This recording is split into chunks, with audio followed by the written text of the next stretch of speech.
Good morning, students. How are you all? I hope you all are fine.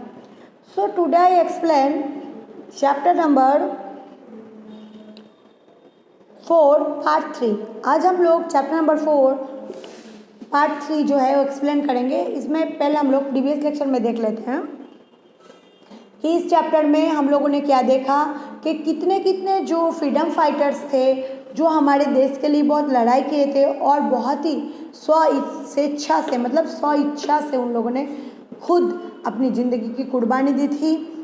और जो अंग्रेज़ थे वो हमारे हिंदू मुसलमानों को जो लड़ाने के लिए उन्होंने एक जो है डिवाइड एंड पॉलिसी उन लोगों ने जो है बनाया था। और हम लोगों ने ये भी देखा था कि इंग्लिश एजुकेशन जो है कितना मतलब चारों तरफ जो फैला हुआ था, जिसमें इसको बंद करने के लिए जो आगा खान हैं वो इनको चालू रखने के लिए लॉर्ड मिंटो जो है उनका सहायता किया था। लेकिन हमारे बाकी जो थे उन लोग ने सब जो है ये सब चीज़ का, जो अंग्रेज़ों की चीज़ का उन्होंने धिक्कार किया था और देसी मतलब जो इंग्लिश वस्तु है, चाहे वो एजुकेशन हो, चाहे वो वस्त्र हो, कुछ भी हो, उसका जो है त्याग किया था और जो देसी चीज़ है उसका उन्होंने जो है धारण किया था। आज तो हम लोग इसके बारे में पढ़ेंगे आगे क्या होता है। तो जालियांवाला बाग जो है ये जो है 13 मार्च को 1919 में हुआ था। बच्चों ये एक बहुत ही दर्द भरी कहानी है। मैं आपको पहले से एक डेफिनेशन दे दूँ, मैं आपको पढ़ाऊँगी। अगर आप लोग कभी भी अमृतसर जाओ तो जालियांवाला बाग ज़रूर जाना और जाके वहाँ पे देखना। अभी भी जो है बंदूक के जो निशाने हैं, जो बंदूक के गोली के जो आपको स्पॉट हैं, वो अभी भी दीवारों में आपको दिखेंगे। और वहाँ पे आपको एक ड्राई कुआं दिखा मिलेगा। उस कुएं के अंदर हजारों हमारे देश के लोग जो है वो कूद के अपने जान दे दिए थे। क्यों ये हुआ था इंसिडेंट, मैं आप लोगों को बताऊंगी। दिन था बैसाखी का, वहाँ पे मेले लगते थे, तो बड़े से लेके बूढ़े से लेके बच्चे तक इस मेले में शामिल थे। बहुत लोगों का मौत हो गया था, बहुत लोग घायल हो गए थे। खून के धब्बे आज भी दीवारों में आपको दिखेंगे। तो well popular leaders like Dr. Satyapal and Dr. खीचू were arrested in Amritsar. Doctor Satyapal और डॉक्टर खीचू जो है उसको अमृतसर में जो है अरेस्ट किया गया। पंजाब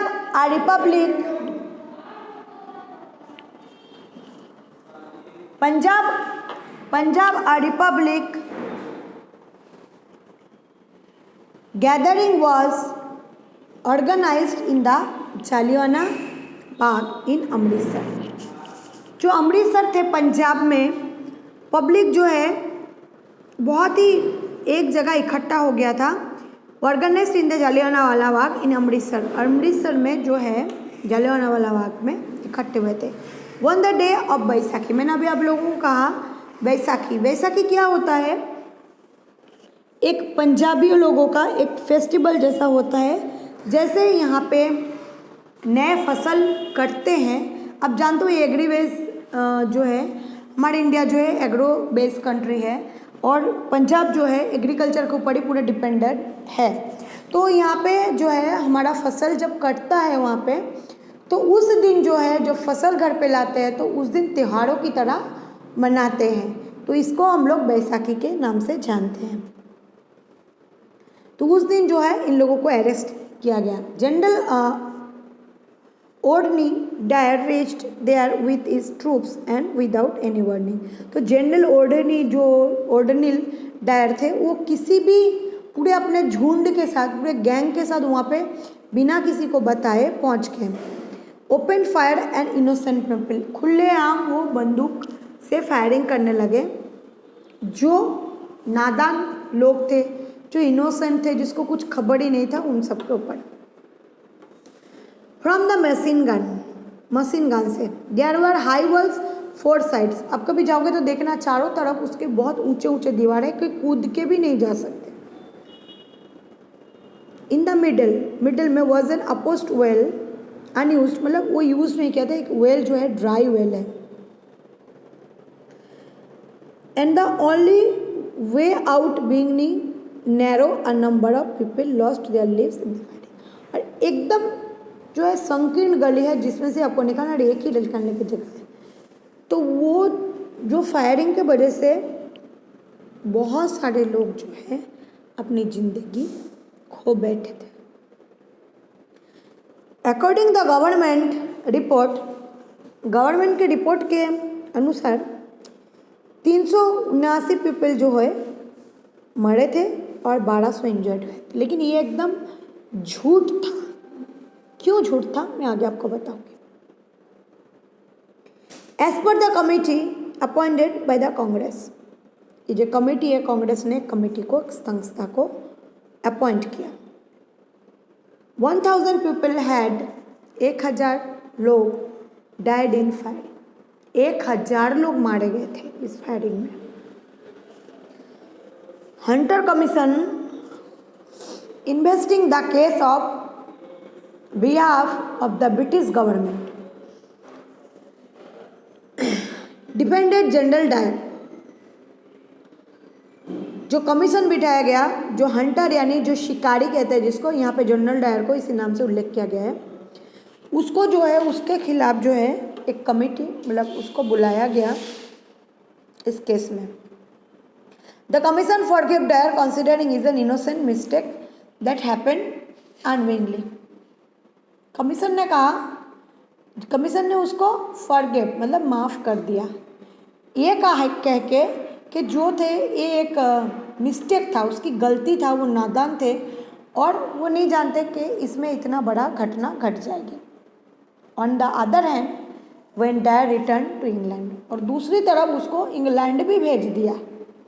ही was honoured with a sword from 2000 pound, और इस काम के लिए ब्रिटिश सरकार ने उसको 2000 पाउंड तक दिए। Indians got a terrible shock. हमारे भारतीयों को बहुत बड़ा सदमा लगा बिकॉज ऑफ दिस, ये सब जानने के बाद। आफ्टर दिस इनह्यूमन एक्ट, ये जो अमानविक एक हादसा था, Gandhi ji faith towards the British was completely lost. Gandhi ji ने कहा कि हमारे ब्रिटिश के ऊपर हमारा जो फेथ था, विश्वास था, वो एकदम उठ गया है, ख़त्म हो गया है। This event played an important role in uniting the whole nation. ये घटना पूरे भारतवर्ष को हिला दिया था, पूरे जाति को, पूरे देश को हिला दिया था। This tragedy became the ground for the future non-carbonation movement. और इसके बाद जो है फ्यूचर में नॉन कार्बोनेशन मूवमेंट का आगा हो गया। Khilafat movement during the First World War के दौरान तुर्की ज्वाइन द जर्मन साइड, तुर्की जो है जर्मन को ज्वाइन किए। So when England own their territory that was made had many firm unjust terms and condition for the hosting side. The sultan of तुर्की at that time was a खलीफा head of Muslim. जब Muslim के head जो थे वो खलीफा थे। The movement in India, India का जो मूवमेंट था भारतवर्ष में to oppose strict and imposed तुर्की एंड द सुल्तान, बहुत ही सख्त हो गया तुर्की सुल्तान के जैसा, came to be known and Khilafat movement, और इस मूवमेंट को खिलाफत मूवमेंट के नाम से हम जानते हैं। Ali brothers, Maulana Shaukat Ali, Maulana Mohammad Ali were the chief leaders of the movement. मौलाना शौकत अली और मौलाना जो मोहम्मद अली थे, ये दोनों ब्रदर जो थे इसके आंदोलन के लीडर थे। अब जो है Gandhi ji requested the Congress to support the movement keeping Hindu Muslim unity amid the movement become severer with Congress. जो मूवमेंट था, जो ये मूवमेंट था, तो गांधी जी ने रिक्वेस्ट किया कांग्रेस को कि हम जो हमको सपोर्ट करो, और जो मूवमेंट था वो कीपिंग हिंदू मुस्लिम जो थे उनके दिमाग में जो है ये मूवमेंट, मतलब इसके लिए हमको सहायता आपकी चाहिए, हमको सपोर्ट करो। नॉन कॉरपोरेशन मूवमेंट 1920 to 22, 1920 से 1922 तक। The Nagpur conference gave the approval to non corporation movement. जो नागपुर कॉन्फ्रेंस थे उन्होंने अप्रूवल भेजा नॉन कॉरपोरेशन मूवमेंट के लिए दिसंबर 1920 में। Now the Congress made a strong demand for independence of India. Congress जो है एक बहुत बड़ा डिमांड जो है इंडिपेंडेंस इंडिया के लिए, जो है स्वराज, जो इंस्टेड ऑफ सेल्फ गवर्नमेंट उनको जो मिला, जो स्वदेश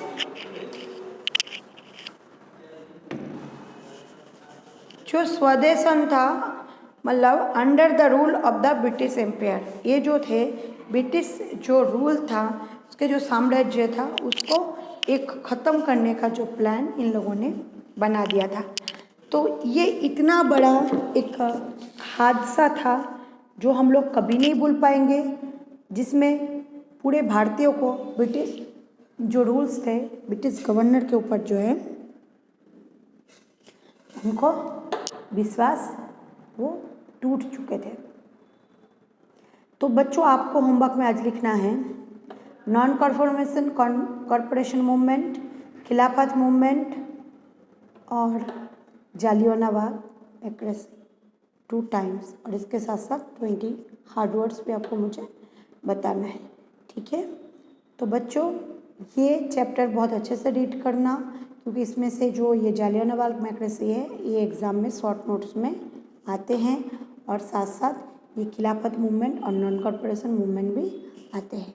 सो आज का लेक्चर जो है यहीं पे ख़त्म हो रहा है। नेक्स्ट लेक्चर में हम लोग इसका जो लास्ट पार्ट है ये एक्सप्लेनेशन करेंगे। So take care yourself, bye all, stay safe.